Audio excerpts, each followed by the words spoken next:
Royals number 1, written by Al Ewing, art by John Boymyers, and colors by Ryan Kennard.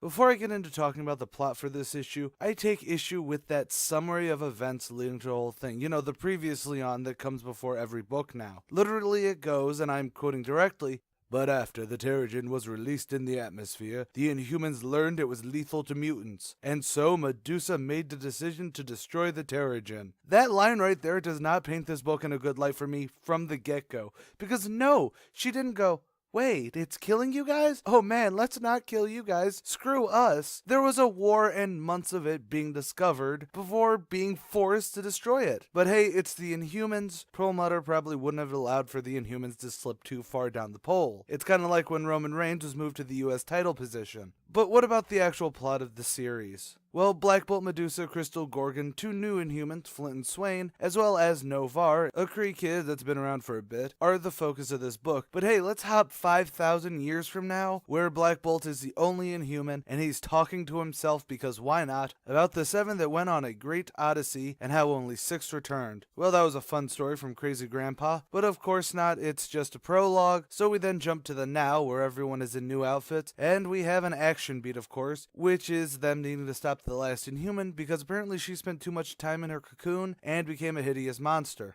But the actual plot kicks off because Novar is willing to help the Inhumans because in his reality they did have an answer for the Terrigen Mist, but it's on the destroyed Kree homeworld of Hala. Hala. So they should go and check it out. They all agree because there wouldn't be a book if they didn't. But while blasting off on their maiden voyage, Medusa tells a secret that she's dying. Dun dun. Whatever.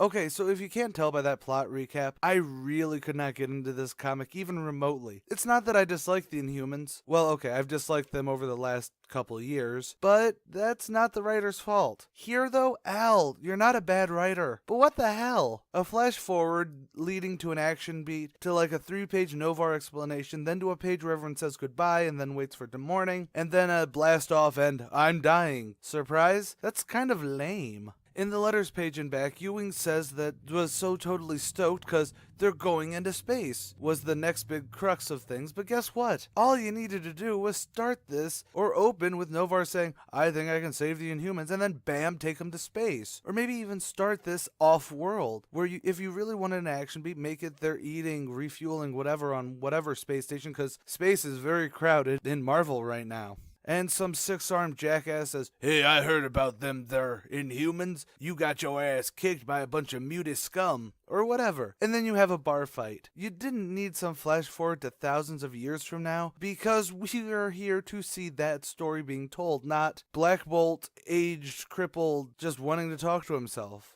Before this becomes too much of a rant, yeah, I thought the writing was really not good. As for the art on the cover is basically the art from the book, though it's definitely toned down from this over-the-top trying too hard to be manga feel. Yes, I'm way overly critical art when it comes to this style, but there's some good and some bad on this. Overall, I will say it leans on the standard side of things, while dipping to just being not good, depending. I don't really have a lot to say about this, really. There's awkward framing at times. The characters' redesigns really showcase that John Boy was definitely a fan of 90s comics, since his style is the Marvel Exodus era image look mixed with a manga influence. Just like I said, the art on the cover is what you get in this book, just a little bit better. And after all that, I think you can tell what my verdict on this is. There's nothing outwardly heinous about it, but there's also totally no substance worthy of reading. Maybe if you've been a fan and really need to see what happened to the Inhumans after IVX, you'll check it out, but my official verdict is, this is absolutely a skip it.